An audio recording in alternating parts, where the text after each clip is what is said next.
गंगापुर खुर्द की अनकही गाथा, सद्भाव की मशाल। उत्तर प्रदेश के हृदय में बसा एक और शांत गांव था गंगापुर खुर्द। रामपुर अलीनगर की तरह इसका नाम भी दो अलग अलग हिस्सों को जोड़ता था, परंतु यहाँ के निवासियों के मन एक दूसरे के लिए गहरे सम्मान और स्नेह से जुड़े थे। गांव के एक छोर पर हनुमान जी का प्राचीन मंदिर अपनी भव्यता लिए खड़ा था, तो दूसरे छोर पर एक सुंदर ईदगाह शांति और पवित्रता का प्रतीक थी। हर सुबह मंदिर में बजने वाली मधुर घंटियों और ईदगाह से उठने वाली पाक दुआओं ने गंगापुर खुर्द की हवा में एकता का संगीत भर दिया था। यहाँ हिंदू और मुसलमान सदियों से एक साथ प्रेम और सद्भाव से रहते आए थे, एक दूसरे के सुख दुख में बराबर के शरीक होते थे। रामलीला के मंचन में जहाँ रहीम चचा अपनी दमदार आवाज से सबका मन मोह लेते थे, वहीं दिवाली की जगमगाती रोशनी में प्रकाश काका का परिवार पूरे गांव को मिठाइयां खिलाता था। गांव की चौपाल पर शाम को होने वाली कव्वालियों और भजनों की जुगलबंदी इस बात का प्रमाण थी कि गंगापुर खुर्द में धर्म कभी दीवार नहीं बना, बल्कि एक साझा विरासत थी। रामू और करीम, बचपन से पक्की दोस्ती तक गंगापुर खुर्द की मिट्टी ने दो ऐसे ही अनमोल रत्न उगाए थे, रामू और करीम। रामू गांव के पुजारी के सरल स्वभाव के पुत्र थे और करीम गांव के कुशल बुनकर के होनहार बेटे। दोनों की दोस्ती गांव में मिसाल थी। बचपन की गलियों में साथ खेलते, आम के बागों में साथ घूमते और स्कूल के आखिरी बेंच पर बैठकर भविष्य के सपने बुनते हुए उनका अटूट बंधन हर किसी को दिखता था। मंदिर के प्रांगण में जब रामू संस्कृत के श्लोक कंठस्थ करता तो करीम पास बैठकर उसे ध्यान से सुनता, और जब करीम अपनी करघे पर रंगीन धागों से खूबसूरत नक्शा बनाता तो रामू घंटों बैठकर उसकी कला को निहारता। उनकी दोस्ती सिर्फ खेलकूद या स्कूल तक सीमित नहीं थी। जब रामू के पिता बीमार पड़े तो करीम ने अपनी मां के साथ मिलकर उनके लिए जड़ी बूटियां इकट्ठा की और कई दिनों तक उनके घर का सारा काम संभाला। इसी तरह जब करीम के परिवार को नई फसल के लिए पैसों की जरूरत पड़ी तो रामू के पिता ने बिना किसी हिचकिचाहट के उनकी मदद की।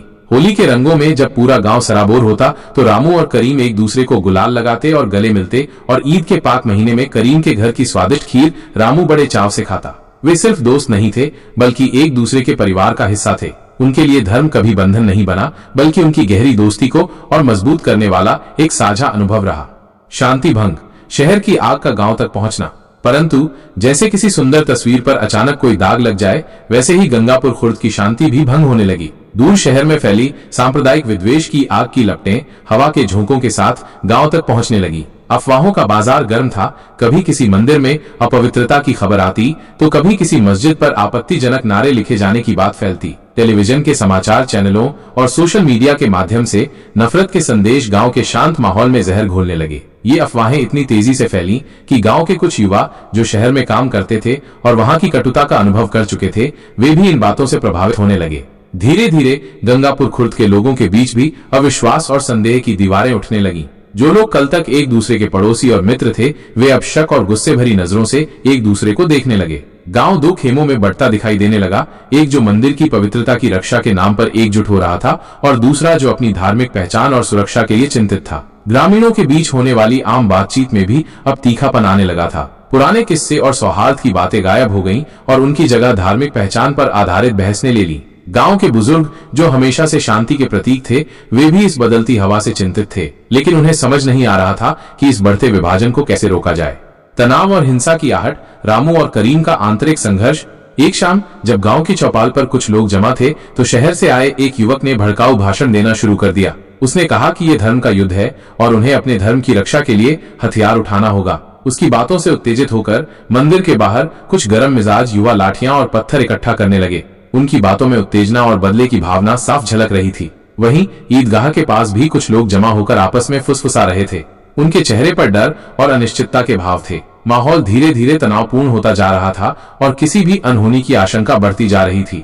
गुस्से में भरे कुछ लोगों ने कहा कि अब चुप रहना कमजोरी है और उन्हें भी अपनी ताकत दिखानी होगी। कुछ और उग्रवादी तत्वों ने मंदिर पर हमला करने या ईदगाह को नुकसान पहुंचाने की योजनाएं बनानी शुरू कर दी थीं। इस बढ़ते हुए उन्माद के बीच रामू भी उत्तेजित भीड़ में शामिल हो गया। उसके हाथ में एक बांस की लाठी थी और उसकी आंखों में गुस्सा झलक रहा था, लेकिन उसके भीतर कहीं न कहीं एक अनजाना डर भी मंडरा रहा था। उसे करीम की चिंता सता रही थी, क्या उनकी दोस्ती इस आग में जल जाएगी? दूसरी तरफ करीम भी अपने समुदाय के लोगों के साथ ईदगाह के सामने खड़ा था।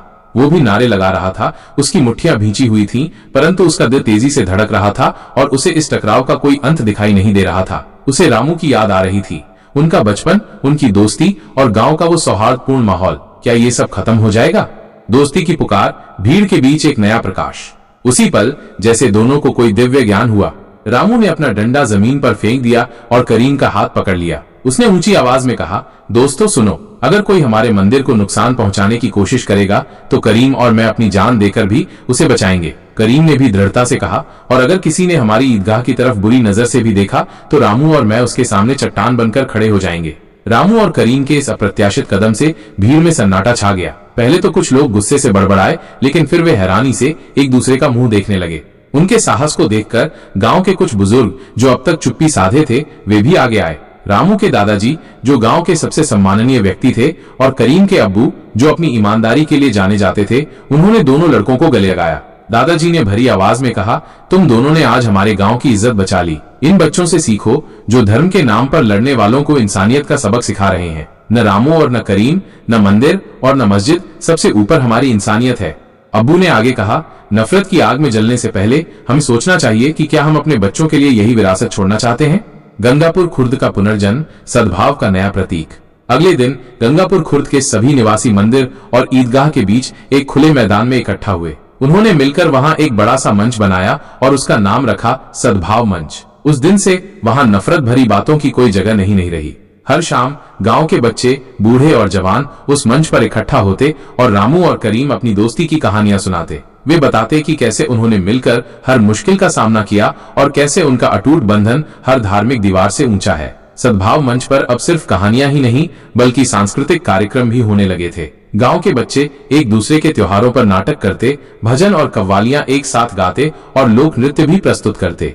धीरे धीरे गंगापुर खुर्द की कहानी पूरे क्षेत्र में फैल गई। आसपास के गांवों से लोग सद्भाव मंच पर आने लगे रामू और करीम की दोस्ती की मिसाल सुनने। यहाँ तक कि दूर शहरों से भी कुछ पत्रकार और शोधकर्ता इस गांव की यात्रा पर आए, यह जानने के लिए कि कैसे इस छोटे से गांव ने नफरत की आग को बुझाकर प्रेम की मशाल जलाई। गंगापुर खुर्द अब सिर्फ एक गांव नहीं था बल्कि पूरे देश के लिए एक प्रेरणा बन गया था। इंसानियत और भाईचारे का जीता जागता उदाहरण। गांव के विकास में भी अब सभी धर्मों के लोग मिलकर काम करते थे। नए स्कूल का निर्माण हो या अस्पताल का जीर्णोद्धार, हर काम में उनकी एकजुटता दिखाई देती थी। एक भावनात्मक संदेश, दिल से दिल जोड़ने वाला धर्म आस्था का मार्ग हो सकता है, परंतु इंसानियत ही जीवन का सच्चा अर्थ है। ये कहानी हमें सिखाती है कि असली ताकत विश्वास में नहीं बल्कि उन मानवीय बंधनों में है जो हमें एक दूसरे से जोड़ते हैं। अगर आपको गंगापुर खुर्द के रामू और करीम की ये कहानी पसंद आई हो तो इसे जरूर शेयर करें ताकि प्यार और एकता का संदेश हर गांव और हर शहर तक पहुंचे। इसे अपने दोस्तों और परिवार के साथ साझा करें और उन्हें भी इस सकारात्मक बदलाव का हिस्सा बनने के लिए प्रेरित करें। और हमारे चैनल को सब्सक्राइब करना न भूलें, क्योंकि हमारा यही प्रयास है कि हम ऐसी कहानियों के माध्यम से दिलों को जोड़ते रहें। सच्चा धर्म वही है जो दिलों में प्रेम का बीज बोए, न कि नफरत की आग लगाए। आइए हम सब मिलकर एक ऐसे समाज का निर्माण करें जहां हर कोई एक दूसरे का सम्मान करे और प्यार और सद्भाव से जिए।